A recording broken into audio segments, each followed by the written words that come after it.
おはようございます。たかしです。本日は6月22日水曜日、ただいま9時6分。それではポンド円のトレードポイントを見ていきましょう。まずは日足からです。昨日の日足は大きな陽線となってきております。ここのところ連続陽線ですね。そして本日がどうなるのかなんですけれども、基本的には押し目買いでいいと思ってますが、今ここの白のボックスの上限にだいぶ近づいてきてますので、そろそろ怪しい雰囲気にはなってきております。この白のボックスを上抜けてどんどん上昇していくのかというと、そういうイメージではないんですね。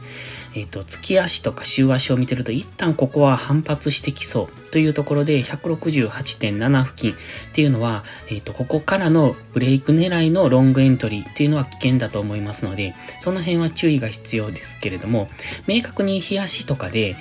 このボックス上限を上抜けてくるとそこからは押し目買いとは考えるんですが、現在のところここを上抜けてどんどん上がるというよりも上抜けても騙しで戻されるんじゃないかという考え方の方が優位性があると思いますので、なので今はここちょっと高値圏での動きで難しい動きになりそうな雰囲気でもあります。昨日はこの言ってました黄色のボックスを上抜けてきましたね。ほぼほぼ押し目なく上昇してきてますので、ちょっとエントリーが難しいかなっていう気もしますが、今のところは一旦この黄色のボックスまで戻るような動きをすれば、そこからの押し目買いを狙っていきたいところではあります。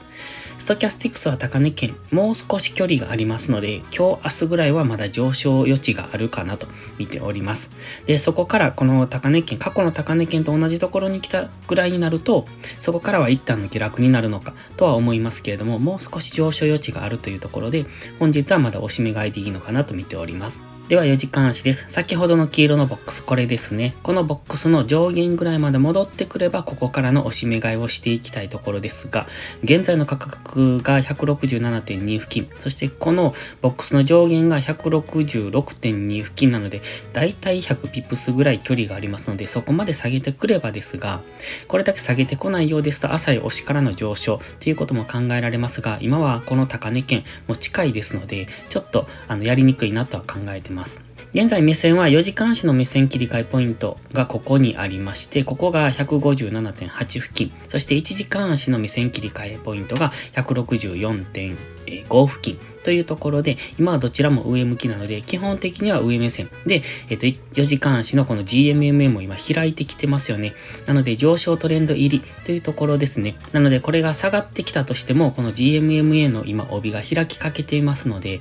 まだ、上昇トレンドの初動というところでここから上昇していくとは感じますが、やはりこの白のボックス上限は 168.7 付近、この辺は高値圏になりますので、ここを抜けられるかどうかっていうのはちょっと難しいとは個人的には考えてますので、この辺でのトレードは注意が必要かなと。そしてこの 168.7 付近まで上昇してくれば、ここは逆に今度は戻り売り、ここでのダブルトップでのショートエントリーの優位性が増すポイントでもありますので、ここからブレイク狙いというよりも、ここは逆張りでやっていくのが個人的にはいいかなと考えてます。ストキャスティクスは今高値圏にありますが、結構もうぐちゃぐちゃしてて、あまりこれは機能していない感じ。マクディは上昇モメンタムを維持しているというところで、まだ上がるんだろうなという感じ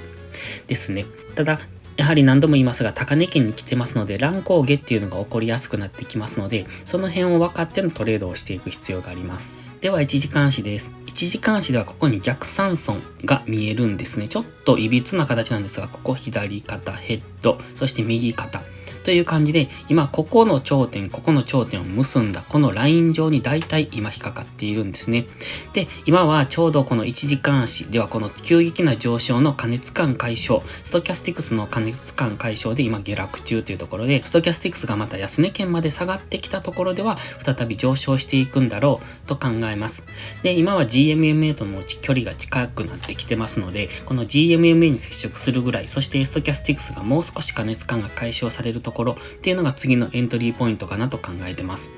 そう考えると、ここの黄色のライン、先ほど言ってました黄色のボックスの上限ですね。166.2 付近。この辺が、今から100ピプスぐらい下になるんですけれども、この辺ぐらいに近づいてきたところが、今度はエントリーポイントになるんじゃないかと考えられます。ですので、ロングエントリーしたい方はここからしばらく待ちですね。で、逆にショートエントリーしたい方も今ここから入るというよりももう少し上、168.7 付近までは引きつけたいところ。なので、できればここを一旦上抜けて、ヒゲで返されるみたいな、そういう騙しの行動、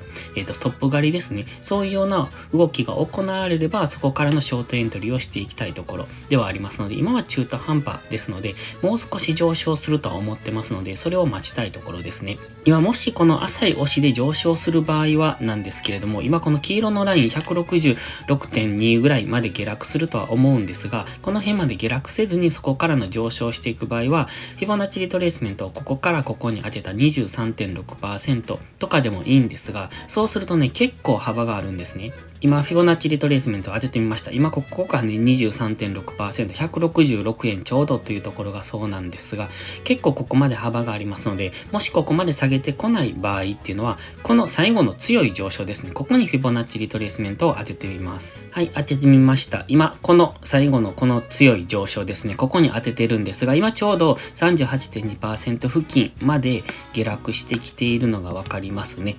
なので、これを見て、この辺 50% とか 38.2% とか、この辺まで来たところっていうのが押し目買いポイントになるかもしれませんし、これ以上下げてくる場合は、ここからここにフィボナッチリトレースメントを当てて、その 23.6% とか 38.2% ですが、そこまでいくとかなり深く押すことになりますので、一旦は 23.6% ぐらいでの上昇を見ていきたいところ。で、浅い押しで上がっていく場合は、この小さいこのフィボナッチリトレースメントですね。これでの 23.6% とか 38.2% ぐらいが今度反発ポイントになってきますので、その辺を目安としてエントリーしていくのがいいのかなと見ております。ただ、ここから深く落ちてくるということも考えられますので、フィボナッチリトレースメントの値に達したからといって、その安易にエントリーするのではなく、下げ止まるのを待ってからのエントリー。例えば5分足とか15分足で長い下髭の陽線が出るとか。で、これが長い下髭陰線ですと、また下落する可能性が高くなりますので、長い下髭の陽線みたいなのが出てくると、そこからの反転上昇になっていく可能性が高くなってきますので、そういった、反発のサインですね。そういうのを探してエントリーしていくのがいいと思ってます。今は一旦は待ち下がってくるのを待つ。もしくは上がっていくのを待つ。というところで上がったところでのショート、下がったところでの押し目買いっていうのを狙っていくのが安全です。それでは本日はここまでです。今日も最後までご視聴ありがとうございました。たかしでした。バイバイ。